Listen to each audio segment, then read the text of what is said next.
Pour aujourd'hui, j'ai prévu deux petites images. Des images qui sont souvent répétitives, mais la répétition ne nuit pas, au contraire en enseignement.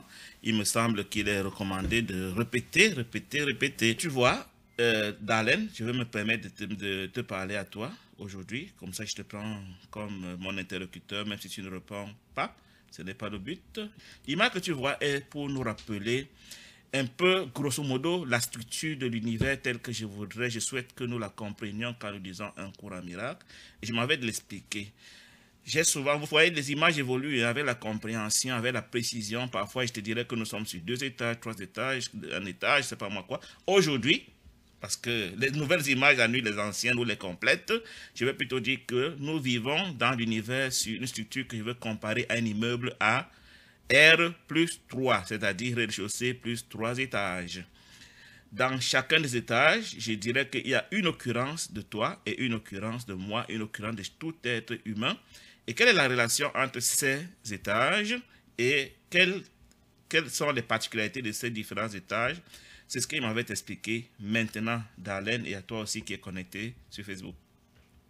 Un cours en miracle, quand tu le lis entre les lignes, ce n'est pas toujours aussi précis que ça. Il faut quand même avoir sondé les écritures d'un cours en miracle pour comprendre certaines choses.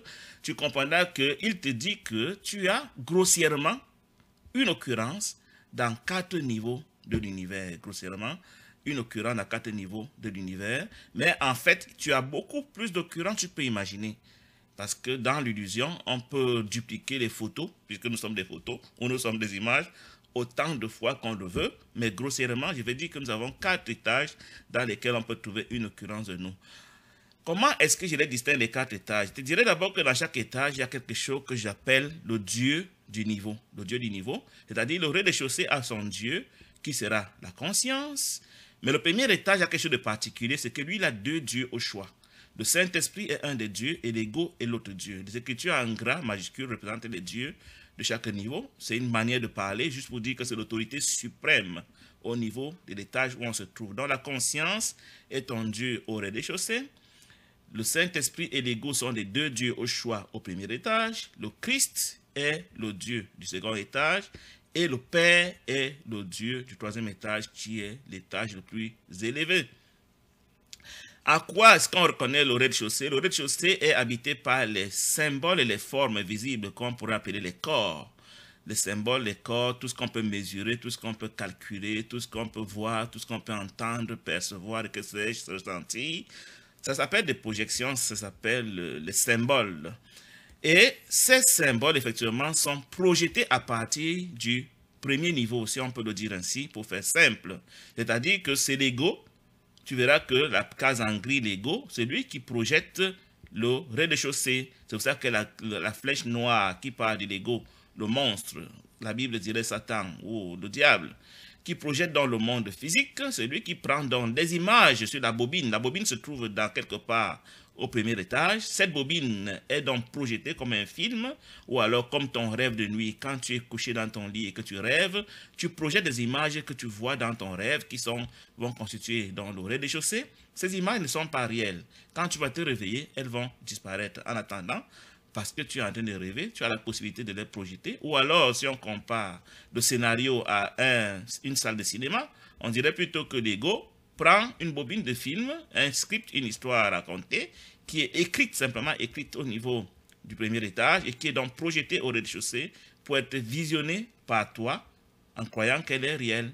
Donc, en fait, toi, tu es donc, ma foi, disons, l'ego, si tu t'identifies à lui, et c'est toi en même temps qui projette des images et c'est toi aussi qui les visionne en faisant semblant d'être le corps que tu vois dans l'écran. L'histoire, c'est cette histoire de toi qui rêve la nuit et qui voit un personnage qui te ressemble dans ton rêve. Ce personnage fait un accident, tu dis, j'ai fait un accident dans mon rêve. Non, ce n'est pas toi qui as fait un accident, c'est l'image projetée par toi que tu vois ici dans le rez-de-chaussée qui a fait un accident et pas toi. Toi, tu restes caché quelque part, soit au premier étage, selon que tu t'identifies au premier étage, soit au 2e étage ou alors au 3e étage.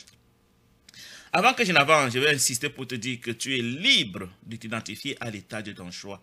Personne ne t'impose de t'identifier au rez-de-chaussée, au premier étage, au 2e étage, au 3e étage. Tu es totalement libre, c'est à jamais ta propre décision. Si tu veux être du rez-de-chaussée, libre à toi, parce que tu es un Dieu, tu as le droit de choisir. Si tu veux être du premier étage, tu as le droit. Tu veux être du deuxième étage, tu as le droit. Tu veux être du troisième étage, tu as le droit. Donc, tous ces étages te sont disponibles au choix et instantanément, tu peux accéder à chacun de ces étages, bien sûr, en remplissant un minimum de conditions sur lesquelles je vais revenir. Mais une fois que tu les as remplies, elles ne sont pas très difficiles, tu accèdes à l'étage en question. Donc, je disais qu'au rez-de-chaussée, c'est les corps que nous voyons qui ne sont pas réels, qui sont des projections de notre rêve, de notre film, qui sont processés par l'ego. C'est l'ego qui prend donc une bobine de film au niveau du premier étage, ce qu'on appelle le subconscient dans le premier étage. Il y a l'histoire de ton existence qui a été consignée, écrite là-bas, et l'image est projetée. Quand l'image est projetée, l'image en elle-même elle est neutre. Hein. Un corps, un caillou, un oiseau, un arbre n'a pas d'attribut particulier. C'est toi qui décides par ta culture de dire que c'est un arbre et il a la couleur verte, c'est un oiseau et il est orange, c'est un corps, il est court, il est grand, il est fait. C'est toi qui interprètes l'image que tu vois. Mais tu n'es pas obligé de l'interpréter. Seulement si tu choisis de l'interpréter, le cours Amira dit que tu as deux interprètes possibles qui peuvent te permettre d'interpréter les images que tu vois. Donc, tu peux interpréter les images que tu perçois, soit avec le Saint-Esprit, soit avec l'ego. J'ai mis le trait interrompu court pour l'interprétation avec le Saint-Esprit, parce que le Saint-Esprit ne projette pas ces images, il ne les connaît même pas, en fait, il les voit, mais il n'y croit pas, il sait que c'est un rêve, contrairement à l'ego qui les prend pour la réalité. Donc, le Saint-Esprit les voit, mais il ne les prend pas pour la réalité seulement. Si tu lui demandes d'interpréter ce que c'est, il va te dire, oh, ce n'est rien. Le corps, il va te dire, non, ce n'est rien, ça disparaîtra quand tu vas te réveiller. Ne prends pas ça au sérieux. Et pourtant, l'ego, si tu lui demandes, qu'est-ce que je vois, il va te dire, mais tu es en train de voir un homme et une femme qui se tournent le dos et qui sont en conflit parce qu'ils ne s'aiment plus, ils veulent divorcer ou n'importe quoi qu'il va te raconter. Pour le Saint-Esprit, il te dira toujours, ce que tu vois n'est rien, ça disparaîtra un jour, ne t'attache pas à cela. Donc, tout ça se passe au premier niveau, donc, où tu as le Saint-Esprit qui dit que tu es à jamais non coupable parce que tu es le Fils de Dieu, tu es le Christ. Il connaît, le Saint-Esprit connaît ce qui est au-dessus du premier niveau, mais l'ego ne connaît rien de ce qui est au-dessus du premier niveau. C'est pour ça que tu verras qu'il y a une flèche noire ici qui indique qu'il y a des choses au premier, au deuxième niveau, au troisième niveau, que le Saint-Esprit lui connaît parfaitement, mais que l'ego ne connaît pas. Donc, quand le Saint-Esprit te voit et tu lui demandes « Qui vois-je » Il te dit « Ce que je vois, ce n'est pas un corps, mais je vois le Christ. Tu es le Christ. Mieux, tu es Dieu. » Ça, c'est le Saint-Esprit qui te le dit. Et pour cela, et comme Dieu ne peut jamais pécher, comme le Christ ne peut jamais pécher, le Saint-Esprit dit, mais si tu es Christ, si tu es Dieu, alors forcément tu n'as jamais péché. C'est ce qui s'appelle l'expiation. Par contre, l'ego, qui ne connaît rien de ce que tu es au-dessus, deuxième et troisième étage, que lui n'a jamais vu, qui ne peut même pas imaginer, il soupçonne seulement que ces étages existent, mais il ne les connaît pas. Il sent quand même qu'il y a une menace contre lui qui est quelque part sans savoir trop bien ce que c'est. Donc, l'ego, quant à lui, il te dit, tu es forcément un corps et rien d'autre. Donc, il t'informe que tu es un corps mortel, temporel, limité, faible, et pécheur, et coupable, qui doit aller en enfer, qui doit mourir, parce que tu es indigne. Voilà le verdict que l'ego donne de toi. Donc, tu as ainsi deux enseignants, deux guides, deux interprètes, le Saint-Esprit et l'ego, qui interprètent les images que tu perçois. Donc, quand tu vas voir quelqu'un te faire un clin d'œil, tu demandes à l'ego, pourquoi il me fait ce clin d'œil? Il dit parce qu'il te déteste, il trouve que tu as une grosse tête, il trouve que tu n'es pas beau. Tu demandes au Saint-Esprit, pourquoi il te fait ce clin d'œil? Il va te dire, non, il ne t'a pas fait de clin d'œil, il ne s'est rien passé, parce qu'il n'est même pas là. Tu rêves ton histoire de clin d'œil. Donc voilà comment, pour la même image, on aura des interprétations différentes. J'aime bien prendre le cas, par exemple, de la Tour Eiffel qui est à Paris, qui est un monument qui est implanté là, mais chacun qui la voit a une idée de ce que c'est que la Tour Eiffel en fonction de sa relation avec la Tour Eiffel. Si tu es né à Paris et que tu la vois chaque jour, tu n'auras pas le même émerveillement que l'Africain ou le Chinois qui la voit pour la première fois parce qu'il est touriste. Il aura une idée de la Tour Eiffel qui est différente de l'idée que le Français né à Paris a de la Tour Eiffel. Ceci pour te dire que tout ce que nous percevons ne sont que des monuments, des poteaux, des morceaux de bois qui n'ont aucune signification, sauf par ton interprétation, qui découle de l'histoire que tu avais de la chose, qui découle de tes croyances, qui découle de ce que tu crois connaître de la chose, qui découle de l'interprétation que le Saint-Esprit ou l'ego t'en donne. C'est pour cela que chacun d'entre nous a dans son esprit son petit monde privé constitué donc de ses interprétations qu'il donne de tout ce qu'il perçoit et qui sont forcément différentes, qu'on ne peut pas partager parce que chacun croit connaître ce qu'il connaît. Par contre, le Saint-Esprit, lui, voit tous les hommes comme étant le Christ. Et comme il voit tous les hommes comme le Christ, il sait que nous sommes tous le même, nous sommes tous pareils et nous n'avons pas besoin de nous compétir, de nous faire des conflits, de nous jalouser parce que pour lui, nous sommes tous le même. Et quand il nous voit jouer les adversaires, les combattants, les jaloux et autres, c'est un scandale. Dans tout cas, il ne peut même pas voir ça. Pour lui, c'est un film qui se joue et rien d'autre. Donc, la lecture que nous allons faire aujourd'hui te dit qu'est-ce que l'usage que l'ego fait de la culpabilité. Et tu verras dans cette image que la culpabilité est comme le frein qui t'empêche de connaître ce qui se passe au-dessus du premier niveau. La culpabilité est comme ton casier judiciaire. Donc l'ego t'a fait un casier judiciaire qui est marqué coupable. Et qui dit coupable dit ne peut pas être parmi les saints. Parce que les saints ne peuvent pas être coupables. Parce que tu es coupable, tu vas rester en boucle dans le cycle de réincarnation rêvé entre le premier niveau et le rez-de-chaussée, tu n'en sortiras presque jamais. Heureusement que le Saint-Esprit est là pour pouvoir te délivrer, parce que le Saint-Esprit a un autre verdict de ton casier judiciaire. Pour lui, il a une grosse où il s'est marqué expiation, c'est-à-dire non coupable.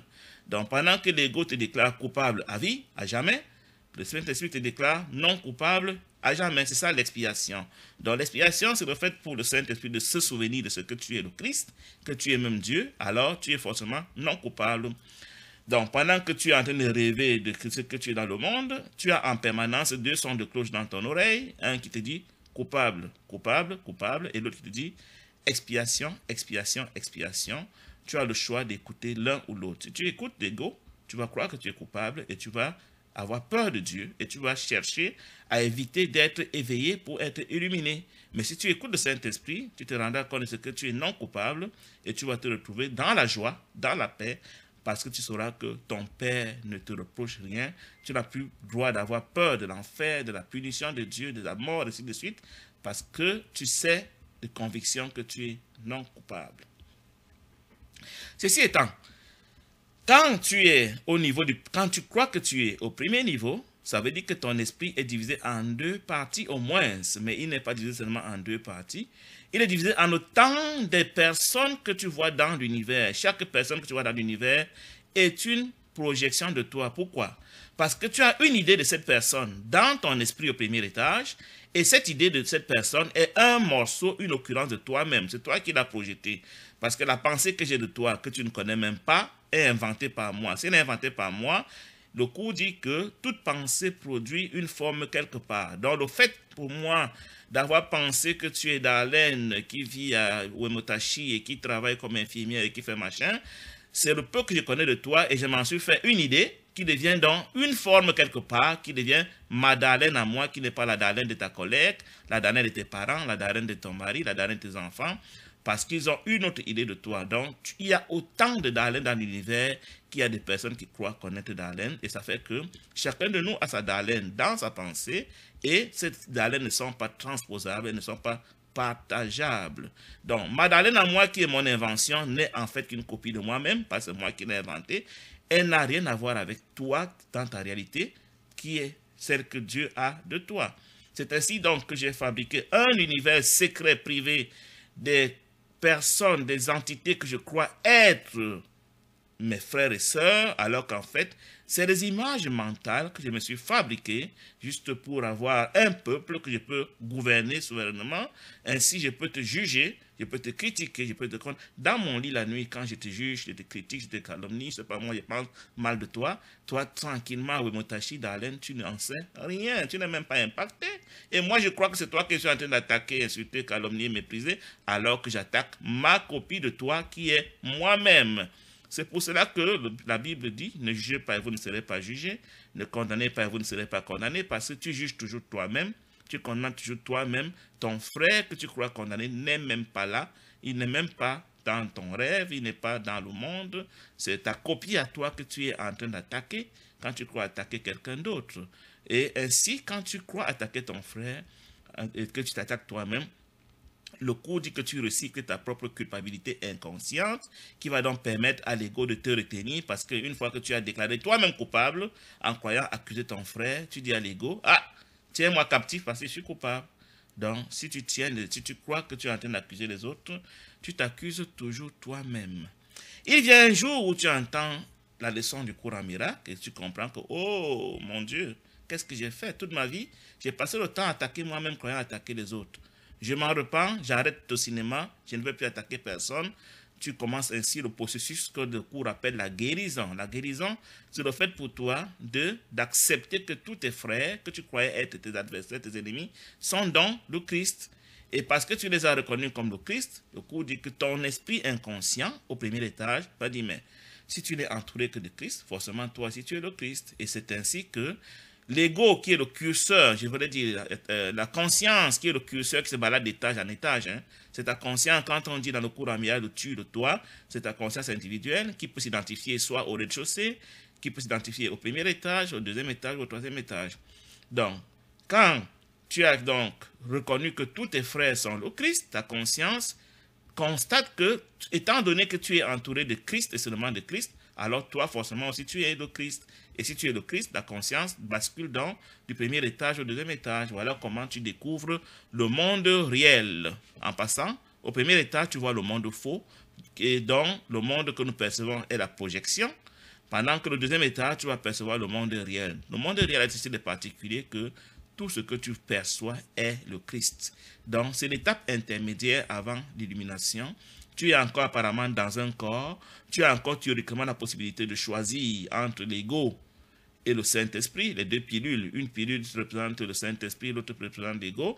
Mais tu as déjà radicalement choisi le Saint-Esprit et tu ne choisis plus jamais l'ego parce que tu as compris le truc de l'ego et tu ne peux plus être séduit. C'est alors que on dit que tu es totalement guéri, que ta culpabilité inconsciente a été totalement guérie, et c'est alors que tu perçois le monde réel, un monde où il n'y a que le Christ et le Christ seul. Tout ce que tu vois te renvoie seulement au Christ.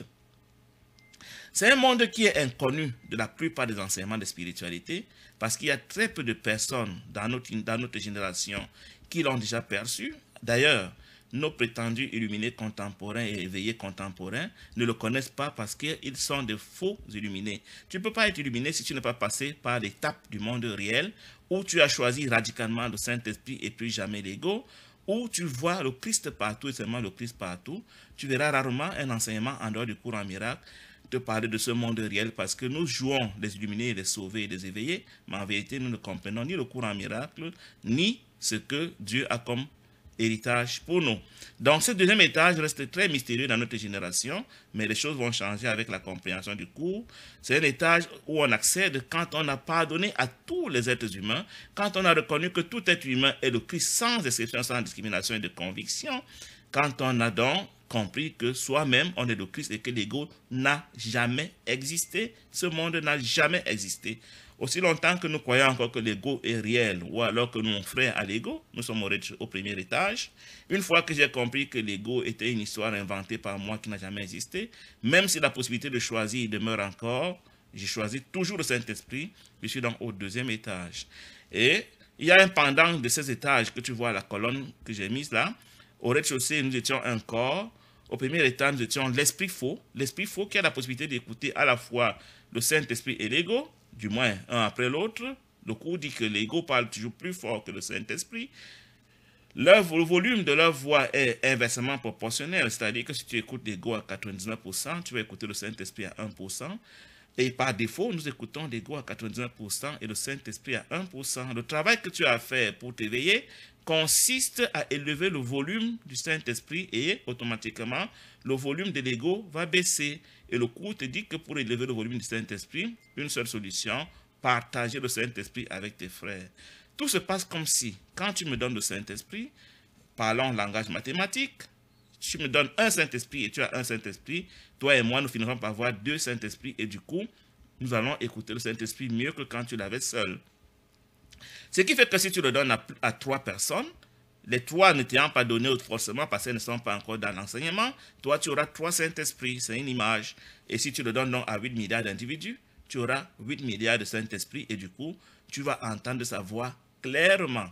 Pourquoi tu n'entends donc pas le Saint-Esprit aujourd'hui? Parce que tu ne l'as pas donné à tes frères. Tu n'as pas reconnu que tes frères sont tous le Christ. Mais à mesure que tu vas le donner à tes frères, tu vas l'entendre et tu vas comprendre les desseins de Dieu pour toi. C'est le moyen que tu as d'élever le volume de la voix du Saint-Esprit et d'abaisser le volume de la voix de l'ego. Et quand tu auras donc entendu la voix du Saint-Esprit au maximum, autant que faire se peut, c'est alors qu'il va t'enseigner que tu es le Christ et que tous tes frères sont le Christ et que tu pourras donc basculer au deuxième étage. Le cours dit que tu es guéri. Donc c'est cela la guérison. La guérison, c'est le fait d'avoir accepté, restauré ton esprit dans son entièreté parce que tu as récupéré tous tes frères que tu avais exclus, rejetés, qui ne sont que des pensées dans ton système de pensée. Ils ne sont pas des corps que tu vois.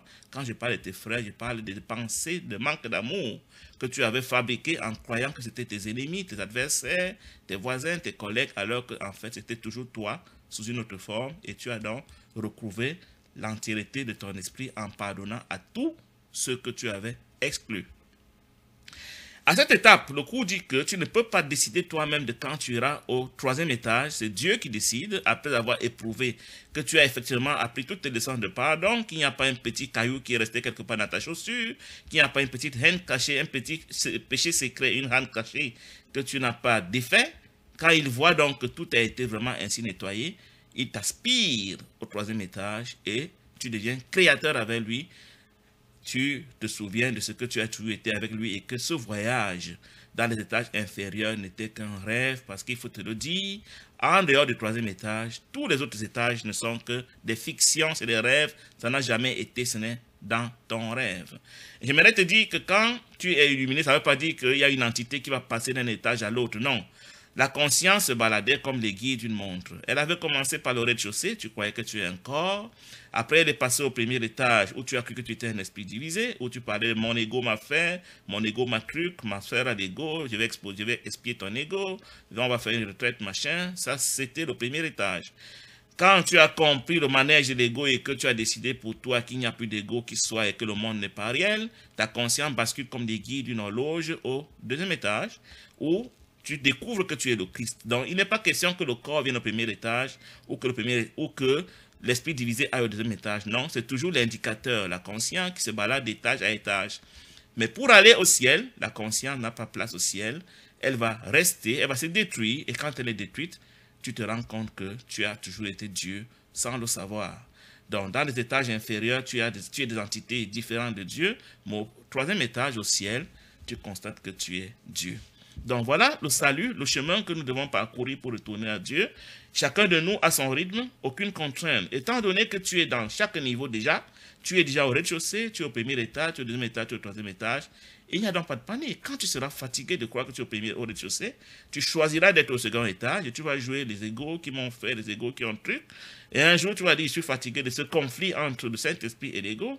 Je veux maintenant être le Christ. Tu vas pardonner à tous tes frères et tu constateras que tu as toujours été au deuxième étage. Tu n'auras pas bougé. Tu vas juste constater. C'est une question de souvenir et de mémoire que tu as toujours été là. Et quand Dieu va donc estimer que tu as effectivement fini tes leçons de pardon, il va te permettre de voir que tu as toujours aussi été au troisième étage et que rien n'a jamais changé à cela. Le voyage dans les autres états inférieurs n'était qu'un rêve, n'était qu'un film. Voilà pour ce qui est de la première image que je voulais partager avec toi. Je vais maintenant te proposer une seconde image que je m'avais apprêtée. Cette deuxième image est calquée un peu sur la première image que nous venons de voir. Elle va te dire que tu as la conscience, quand tu regardes à gauche, en rouge, conscience, qui a la possibilité de s'identifier soit à ton soi réel, qui est l'esprit juste, pour voir le monde réel, soit à l'esprit faux, pour voir le monde faux, pour voir le monde que nous voyons. Et quand tu t'identifies à l'esprit juste, quand tu vois le monde réel, le Saint-Esprit te dit que tu es innocent. À jamais innocent, tu n'as jamais péché parce que tu es Dieu, tu es le Christ et rien d'autre. Mais quand tu t'identifies à l'ego, l'ego te dit tu es coupable. Comment on fait pour s'identifier à l'ego? Le plus grand piège pour s'identifier à l'ego, c'est de penser au passé et au futur.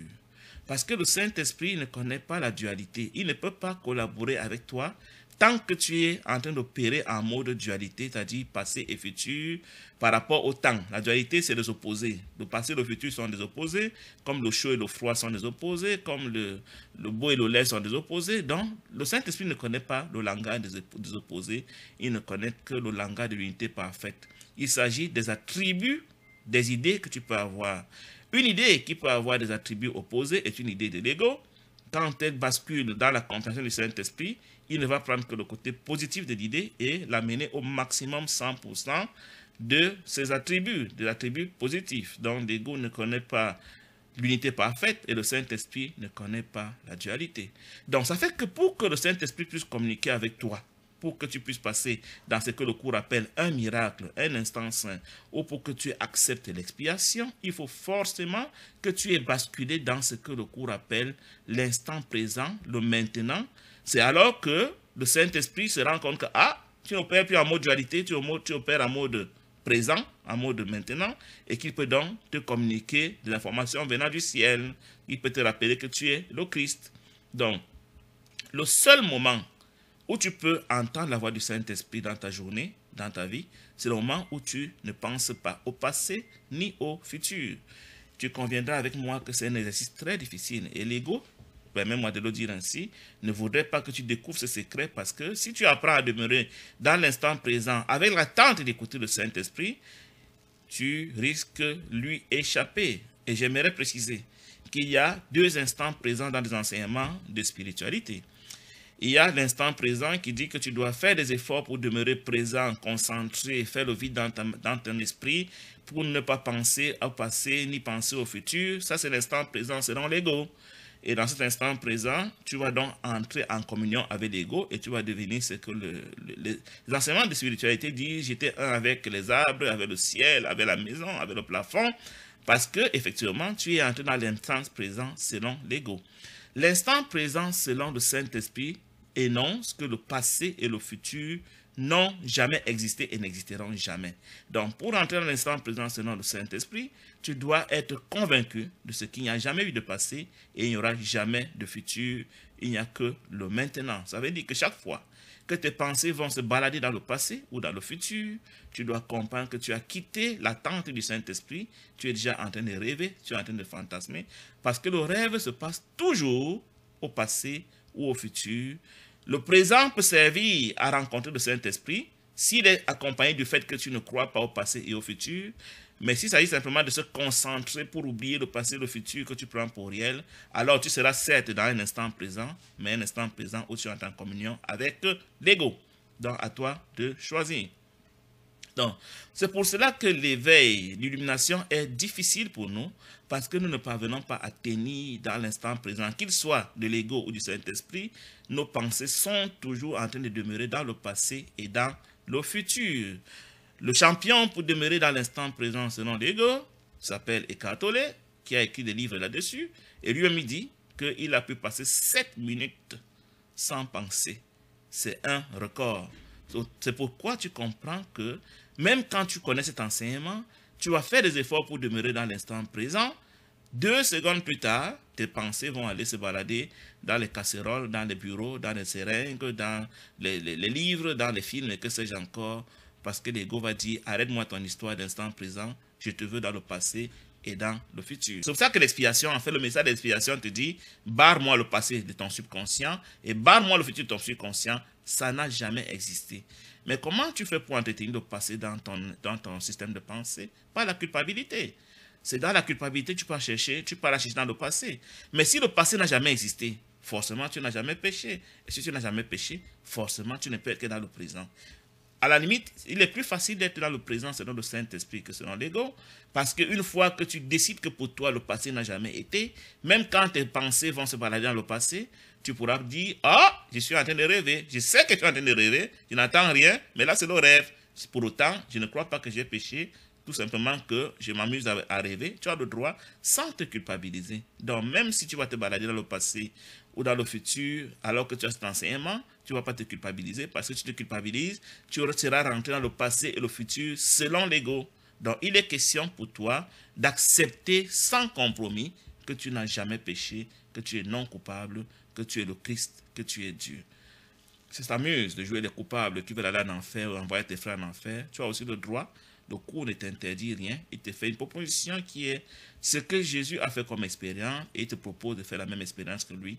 Mais il sait que tôt ou tard, tu finiras par comprendre que c'est le chemin pour le salut. Donc, si tu es innocent, forcément tu vas passer à la guérison parce que tu vas étendre ton pur esprit à tes frères. C'est comme si tu étendais une toile d'araignée sur tes frères que tu avais rejetés pour leur dire, enfin je vous reconnais comme les miens, je vous avais rejeté, c'était une erreur, revenez à moi, je vous aime, nous sommes un. C'est ça l'extension, c'est ça la guérison. Et quand tu as donc été totalement guéri, la porte du ciel t'est ouverte, c'est Dieu qui te fait le dernier pas pour t'adopter au ciel. Par contre, si tu te plais dans la culpabilité, tu vas faire en boucle le cycle de naissance et de mort. Ça va durer le temps que ça durera et tu vas souffrir et tu seras dans la peur, dans la douleur jusqu'au jour où tu vas dire je change de maître, je change d'enseignant, j'ai compris, je vais aller au ciel et tu vas donc faire le voyage vers le ciel.